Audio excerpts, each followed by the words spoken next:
Bonjour, bienvenue dans le son de victoire. Par ce message audio, nous avons souhaité prendre quelques minutes pour répondre à la question « Pourquoi écouter ce podcast ?» Alors, je vais me faire l'avocat du podcast Leçon de victoire. La parole est à la défense. Bon, plus sérieusement, nous avions envie de partager avec vous les motivations qui nous ont conduits à monter ce podcast.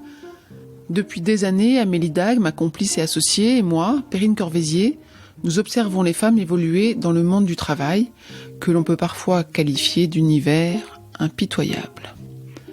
Ce qui est certain, c'est que si l'environnement professionnel n'avait pas été conçu par les femmes et pour les femmes, les temps changent et se sont nettement améliorés.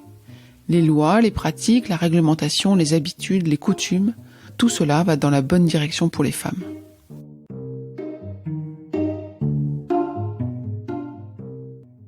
Depuis des années, Amélie et moi vivons nos propres expériences de femmes au travail à travers des carrières que beaucoup nous envient.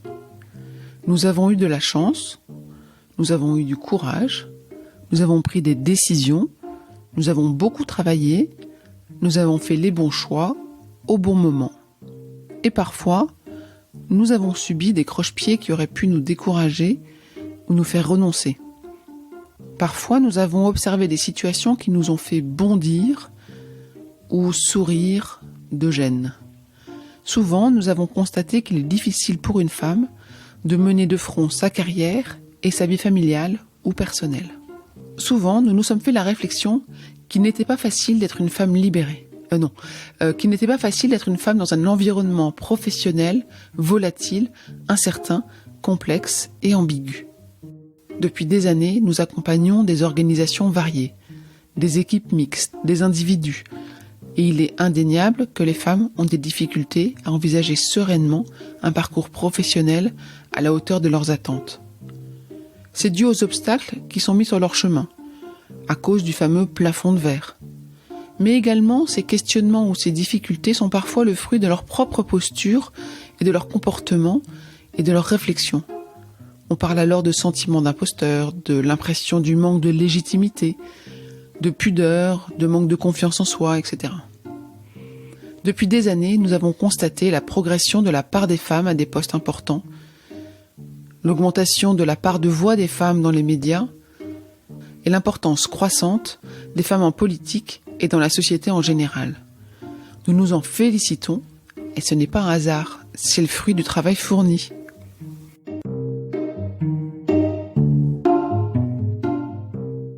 Les trajectoires professionnelles qu'Amélie et moi avons eues ont toutes deux comporté des phases salariées, des phases indépendantes et des phases de création et développement d'entreprise.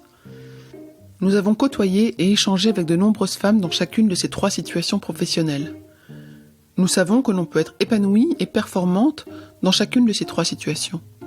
Et pourtant, beaucoup de femmes nous disent encore penser qu'il faut monter une start-up pour réussir ou qu'il faut être la big boss pour avoir du succès.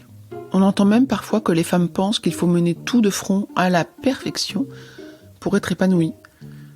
Vous aussi, vous pensez ainsi ?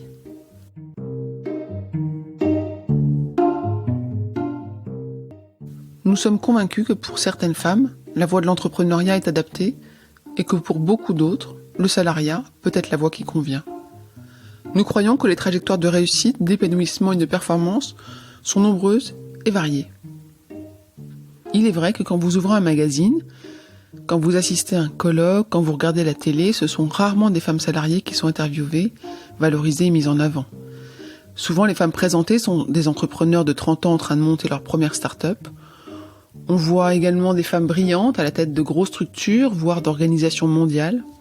Elles sont souvent inspirantes par leur réussite, mais très souvent intimidantes et peu accessibles. De nombreuses ressources sont proposées pour changer de vie, pour monter sa boîte, pour réussir professionnellement autrement. Ces ressources prennent la forme de réseaux d'entrepreneurs, de formations, de webinars, de podcasts évidemment. Vous connaissez l'équivalent pour les femmes salariées qui veulent travailler sur leur trajectoire professionnelle sans pour autant devenir start-upeuses ou indépendantes ? Nous voulons remédier à ce déséquilibre. Nous voulons mettre sous le feu des projecteurs, ou plutôt avec notre podcast audio, nous voulons donner la parole à ces femmes passionnantes qui ont un parcours professionnel inspirant tout en étant accessibles. Nous voulons que les invités du podcast Leçons de Victoire vous inspirent tous et toutes pour vous guider dans votre évolution professionnelle. Vous l'avez compris, ce qui nous anime, c'est vous, chères auditrices et chers auditeurs. Ce qui nous anime pour ce podcast, c'est votre destinée professionnelle qui peut être impactée par l'écoute d'un rôle modèle féminin ou d'un spécialiste. Ce qui nous anime, c'est un avenir plus favorable à la carrière des femmes, que ce soit en entreprise, en freelance, en entrepreneuriat et à la maison. Un avenir où chacune peut trouver sa voie, le sens de sa mission et son équilibre pour envisager avec confiance, sérénité, réalité, le parcours professionnel de son choix. Ça vous intéresse aussi ? Alors abonnez-vous à ce podcast, suivez-nous sur Instagram et sur LinkedIn et par notre site humanlx.com. À bientôt!